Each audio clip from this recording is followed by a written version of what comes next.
En varios reportajes vos definiste como tu enemigo el comunismo.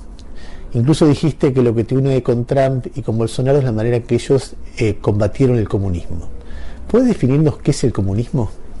Básicamente el comunismo es un sistema colectivista que lleva al extremo el avance sobre la libertad y sobre la propiedad.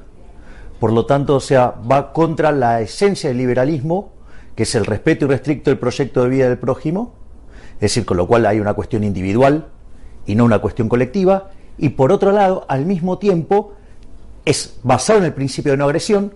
El comunismo no puede hablar de eso porque en su haber tiene el asesinato de 150 millones de seres humanos, y como si todo esto fuera poco, nosotros decimos que es en defensa de la vida, la libertad y la propiedad, y ninguna de esas cosas están en el comunismo. ¿Qué países latinoamericanos son comunistas?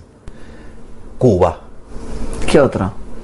Bueno, en realidad lo que vos tenés es que Venezuela es un socialismo que va avanzando hacia el comunismo.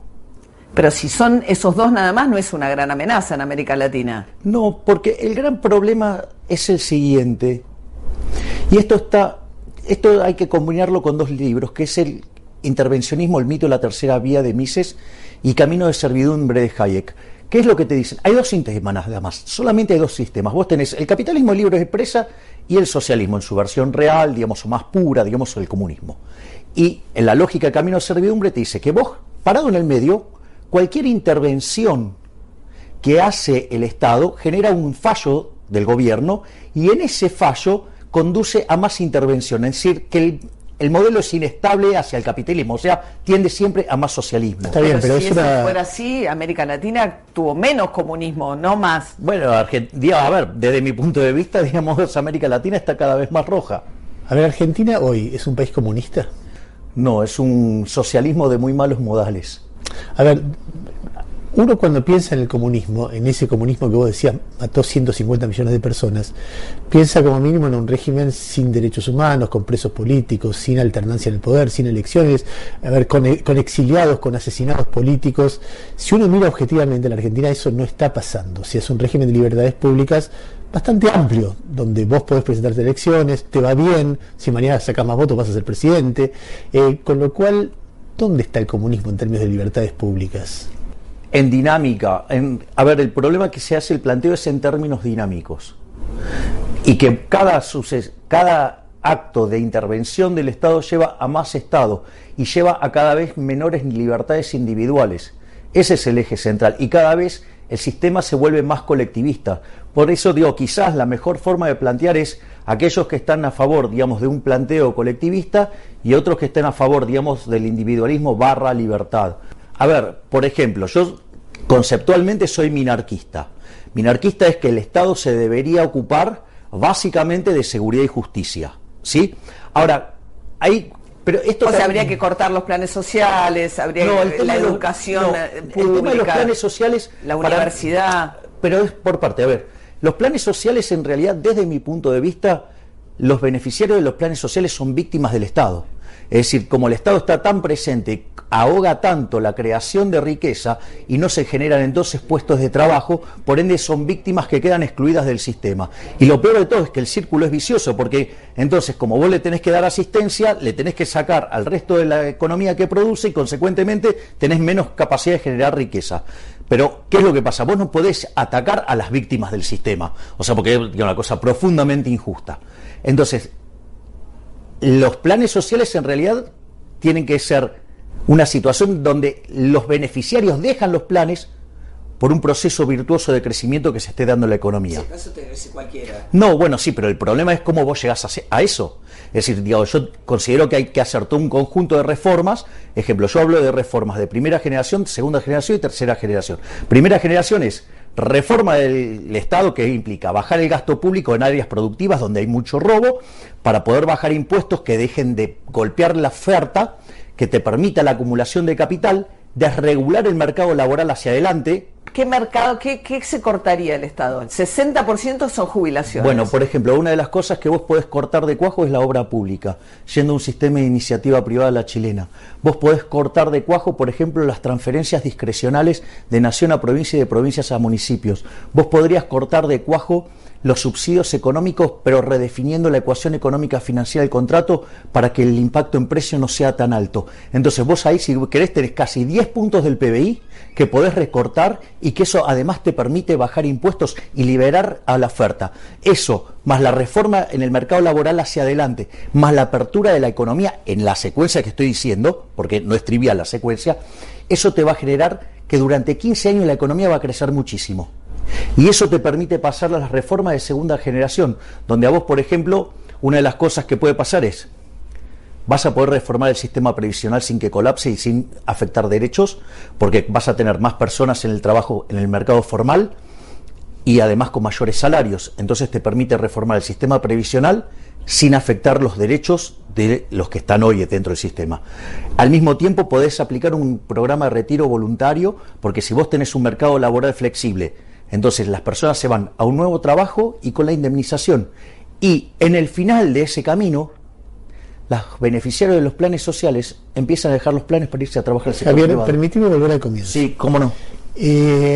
Cuando uno te escucha, ve como una forma de definir tu identidad, tu lucha contra el comunismo. Cuando uno te pregunta dónde hay comunismo, y vos decís en algunos países, muy poquitos, no es lo que era antes de la caída del muro de Berlín, etcétera.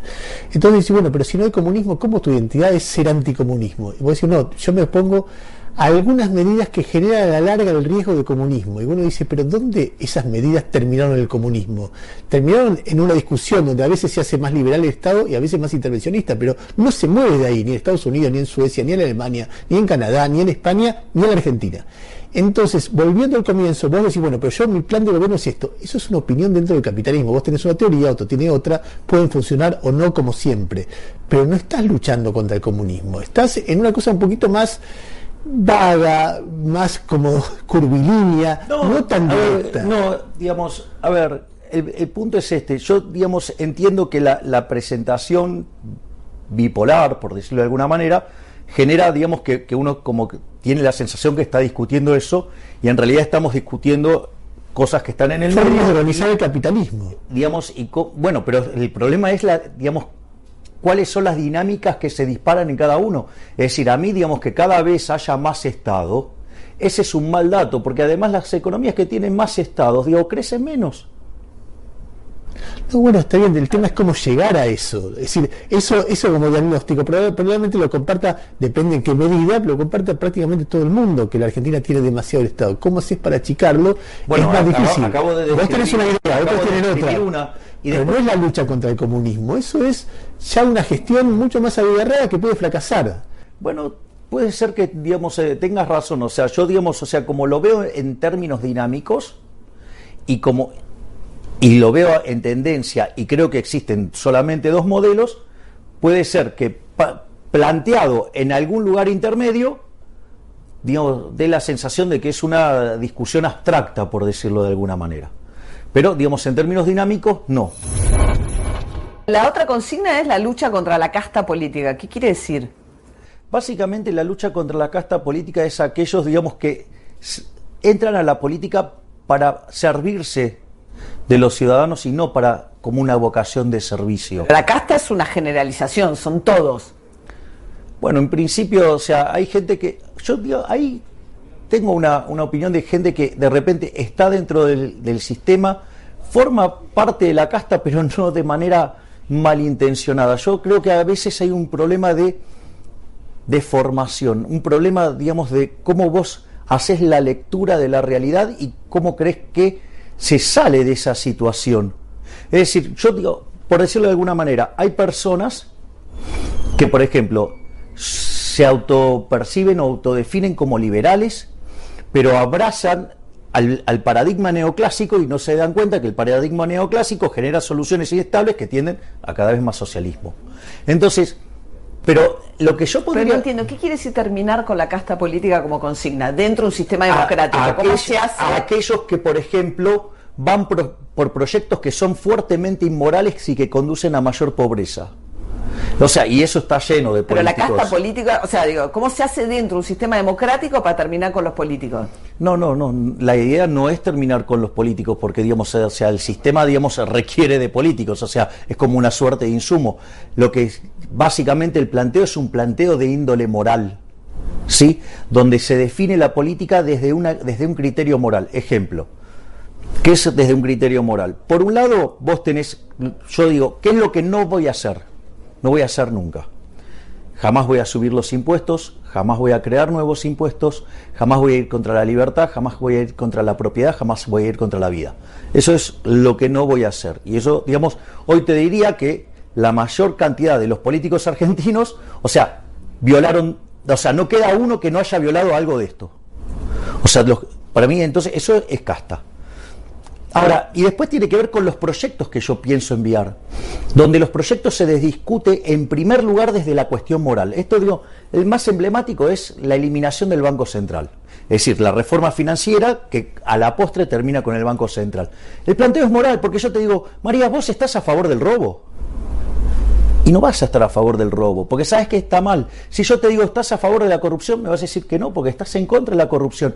Ahora, sucede que el Banco Central nos roba 5 puntos del PBI con el impuesto inflacionario, que además tiene el agravante de que le pega entre 25 y 30 veces más fuerte que a los más vulnerables. Eliminando el Banco Central deja de haber inflación. Exactamente. Que ese es el problema, la existencia de una institución regulatoria.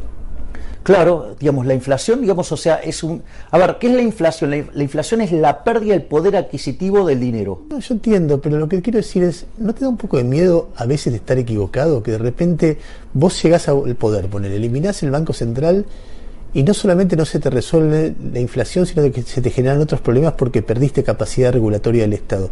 ¿No te dan en algún lugar? No, pero para mí la libertad siempre es mejor. O sea, la regulación es mala. Está bien, pero lo que quiero decir es, ¿y si toda esta teoría no funcionara? Porque las teorías son así, a veces chocan contra la realidad, y si uno a veces pasa que por adherir ciegamente a una teoría, la pone en marcha y explota todo. ¿No tenés miedo que de repente no funcione esta crisis? Lo primero, digamos, o sea, por ejemplo, sobre la naturaleza monetaria de la inflación. Hay más de 4.000 años de historias que avalan mi posición respecto a la inflación. Que hay gente que lo discute. Bueno, está bien, digamos, si está equivocada.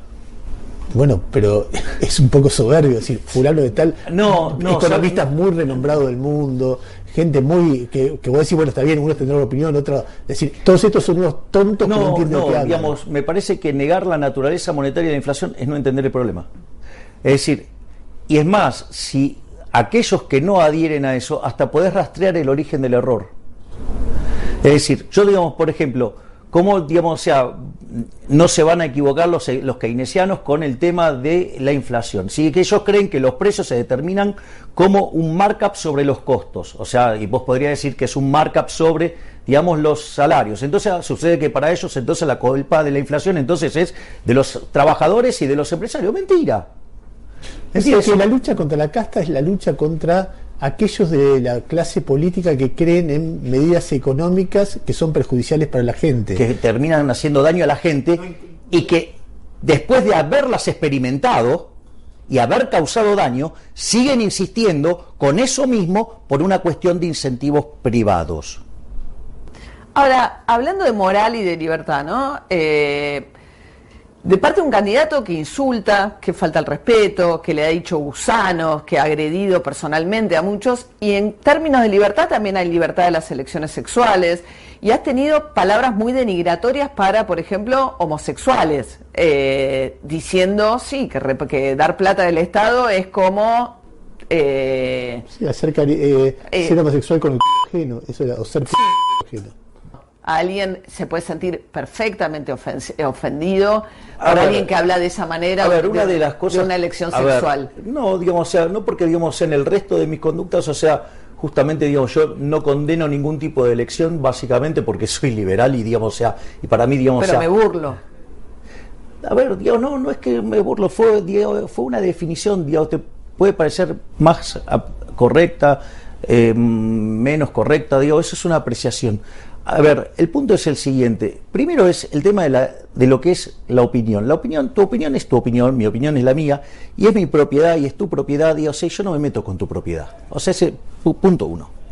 Punto dos, o sea, si nos vamos a poner a corregir los estilos que tiene cada persona, digo, entonces, digo, termina siendo, porque le molesta a alguien, termina siendo absolutamente algo que se vuelve una censura atroz, porque digamos, entonces cada una de las cosas que alguien dice y que a mí me molesta, entonces si yo entonces agarro y la censuro, digo, vamos a terminar directamente no diciendo nada. Bueno, pero Javier, cuando vos te escuchás decirle a otro gusano, zurdo de o bueno, variante de estas cosas, estamos diciendo, ¿te gusta escucharte así? A ver, yo digamos, o sea, respecto al caso que están hablando, digo, de esas palabras un poco fuertes que he utilizado, en realidad me parece que es mucho más grave lo que yo estaba denunciando. Es decir, a mí me parece muchísimo más grave que alguien utilice los recursos públicos para perseguir opositores. Vos denunciabas al jefe de gobierno de la Ciudad de Buenos Aires. Exactamente, que utiliza, digamos, los recursos del sector público para perseguir opositores o para hacer negocios, ¿sí? O para hacer cosas, ¿sí?, que van en contra de la población. Es decir, hace acuerdos políticos y los termina financiando con los impuestos que pagan los ciudadanos de la Ciudad Autónoma de Buenos Aires. ¿No tenés probado eso? No, digamos, o sea, pero digamos, o sea, hay situaciones, digamos, muy propias, muy complicadas, o situaciones donde, por ejemplo, parte de algunas personas que estaban en lo que era la lista de López Murphy diciendo que sí, que efectivamente entraban para, digamos, molestarme a mí, o digamos, o sea, crear una situación. ¿Lo dijeron públicamente? Sí, claro, lo dijeron públicamente. Es más, el propio Manes también denunció, digamos, lo que pasaba en la provincia de Buenos Aires con Santilli, digamos, impulsado por Larreta. O sea, hay una metodología. Entonces, en ese sentido, digamos, hay una persecución de tratar de quitar a los competidores, y hay formas de operar, y digamos, y eso digamos, es muy evidente. Entonces, de hecho, digamos, ahora están denunciando un acuerdo que hizo Larreta con Macri, pero Jorge Macri. Bueno, digamos, a cambio del cual, digamos, Macri se corrió, sí, de la provincia de Buenos Aires. Entonces, hay una metodología de cómo se trabaja, y yo básicamente estaba denunciando esa metodología. Ahora, esto es lo mismo, ¿me entiendes? O sea, digamos, viene alguien, te está torturando, te está picañando, y vos después lo insultas. Y, dale. Ok, digamos, o sea, te puede gustar o no, digamos, o sea, podés quedarte en el insulto, pero podés quedarte en lo que era más complicado, que lo estabas torturando un tipo. Ahora, gran parte de los seguidores, ¿no?, o de los votantes de ustedes, o por lo que uno puede ver en los actos, son jóvenes, hay muchos jóvenes, hay de distinta extracción social, pero son mayoritariamente varones, ¿no?, lo que uno ve en los actos, por lo menos. No sé si ustedes tienen visto cómo va con el voto. ¿Qué pasa con, digamos, usted, y la mirada es que en realidad no hay un problema de desigualdad entre varones y mujeres, sino que simplemente somos pares y que no debe haber ningún tipo de intervención del Estado en función de poder equiparar derechos laborales, etcétera, a las mujeres, ¿no? Para mí la única igualdad que vale es la igualdad ante la ley, y si vos querés crearle un derecho en favor de alguien, en realidad alguien lo va a tener que pagar. O sea, quiere decir que estás castigando a otra parte. O sea, que los derechos en favor de las mujeres castigan a los varones. Si vos creás un derecho artificial por encima de lo que es la igualdad ante la ley, o digamos, o sea, en el fondo el derecho a la vida, a la libertad, a la propiedad, y vos, digamos, creás alguna condición exógena desde el uso del aparato represivo del Estado para dárselo a alguien, quiere decir que estás castigando a otro. Al hombre. A o sea, otro, el feminismo, digamos, por lo que pide, es un castigo al hombre. Bueno, a ver, vamos a poner qué tipo de feminismo estamos hablando, porque el feminismo originalmente es una causa liberal. Es decir, el primero que levantó las banderas del feminismo, sí, digamos, en 1750 fue Jeremy Bentham. Es decir, el primer feminista fue liberal. ¿Por qué? Porque, digamos, las mujeres no eran tratadas igualmente frente a la ley. Por la ley. Exactamente. Pero no es una sociedad igualitaria, es una sociedad en la cual, si un valor es la vida, mayoritariamente las que tienen que tomar licencia para criar, las que están dedicadas a las tareas de cuidado, son las mujeres. Eso genera una desigualdad de las mujeres. Eso, digamos, o sea, eso no necesariamente tiene que implicar una desigualdad. En el fondo tiene que ver con... ¿Es lo que pasa? Las mujeres ganamos menos en promedio. No, a ver, vamos ahí, listo, ganan menos en promedio. Eso, digamos, o sea, cuando vos tomás en los promedios, claro, sí, tomás ese número, es cierto, en promedio. Cuando vos entrás segmento por segmento y abrís por segmento, esa desigualdad desaparece. Si eso fuera cierto, que las mujeres ganaran menos, las empresas estarían llenas de mujeres, porque los empresarios quieren ganar dinero. O sea, es un oxímoron, es un error enorme. Bueno, o sea, tendría que estar lleno de mujeres porque, digamos, quiere ganar más plata el empresario. Ahí es donde la teoría por ahí falla. porque puede haber elementos culturales de prejuicios que discriminen, aunque la ley diga algo, discrimina a determinados grupos. Entonces ahí se genera un dilema. Es cierto que si interviene activamente el Estado es a favor del grupo discriminado y no del otro, pero también es cierto que si no interviene el Estado convalida una discriminación pero, de hecho. No, pero a ver, parte de la vida es la discriminación. El día que vos elegiste tu pareja, al día que elegiste tu pareja, hay un montón que elegiste que no fueran.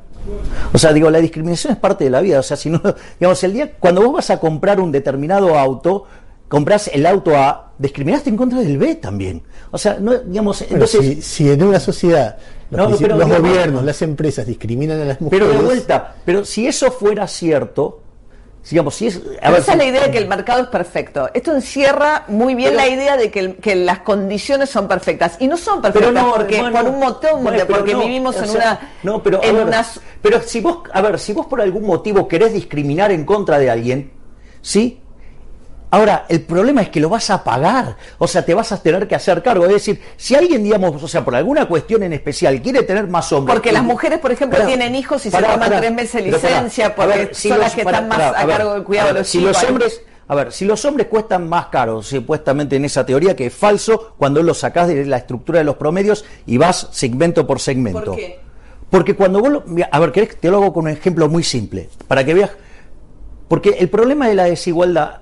Muchas veces el problema es que no saben leer ni siquiera los números. Entonces, yo te puedo, por ejemplo, supongamos que tenemos el mercado de los médicos, ¿sí? Y tenés, no sé, X especializaciones. Una especialización es la pediatría y después son todas las demás.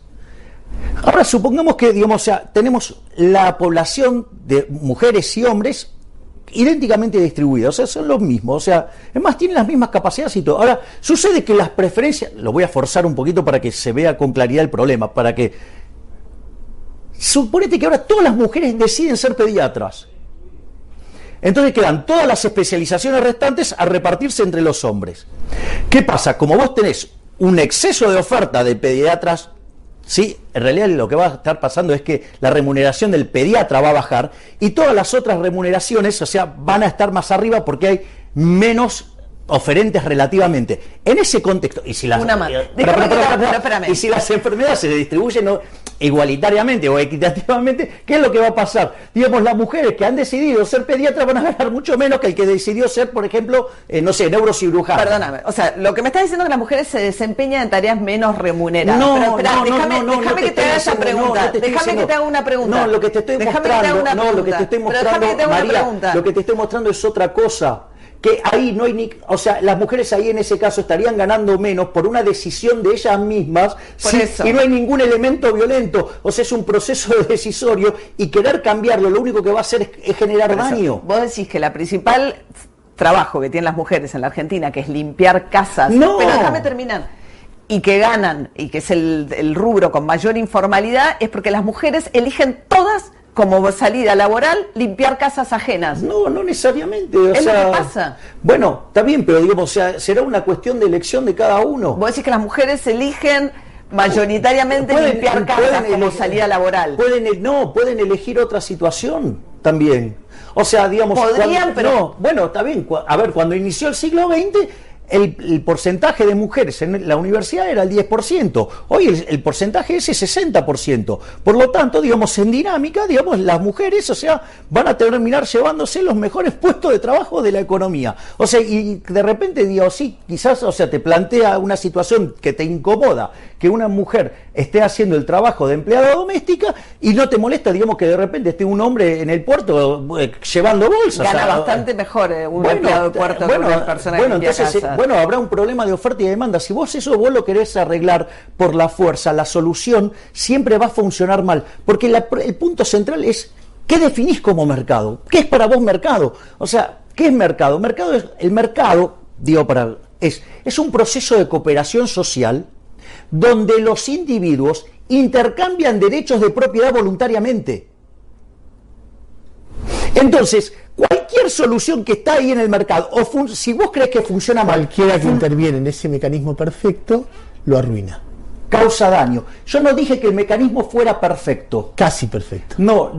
El mejor mecanismo que existe. Ah, eso sí. Es el mejor mecanismo que existe. Javier, pero está claro la diferencia, ¿no? Porque si yo las transacciones las hago voluntarias, cualquiera que se meta sobre mi transacción voluntaria siempre me va a generar claro, daño. a mí me da miedo ahora digo, también, digamos, o sea, es un proceso de learning by doing, de aprendizaje en la práctica. Entonces, vos podés equivocarte también. La vida, ¿sabes qué? Contempla también que te equivoques. Entonces, digamos, ¿qué es eso? De repente... Si te equivocás mucho cuando llegas a un gobierno, podés hacer un zafarrancho. Bueno, pero para eso tenés la evidencia empírica. Javier, déjame hacerte, nos quedan unos pocos minutos y tengo un par de preguntas. La primera, cambio climático. Vos dijiste que el cambio climático es un invento del socialismo. Curiosamente, la inmensa mayoría de los líderes occidentales o de los líderes capitalistas creen que existe el cambio climático. Hay una cantidad de científicos de primer nivel, de las revistas científicas más respetadas del planeta. ¿No es también una forma de empacarse, una forma de una mirada como casi religiosa de negar la evidencia a esto? No, de hecho estoy abriendo el teléfono para pasarte todos los errores que han cometido los ecologistas a lo largo de los últimos 50 años. El concepto de cambio climático. ¿Vos no creés que hay una emisión de gases? Cuando vos tomas los últimos 50.000 años, la temperatura del planeta solamente cambió un grado. ¿Y los últimos 200? Está bien, ¿y por qué 200 si puedo mirar 50.000? ¿O acaso estás pensando que se termina en 200 en el planeta? Con el desarrollo industrial es un acelere de todo eso. No necesariamente. Digamos, o sea, está en los mismos niveles de los promedios. O sea, hay un grado de diferencia.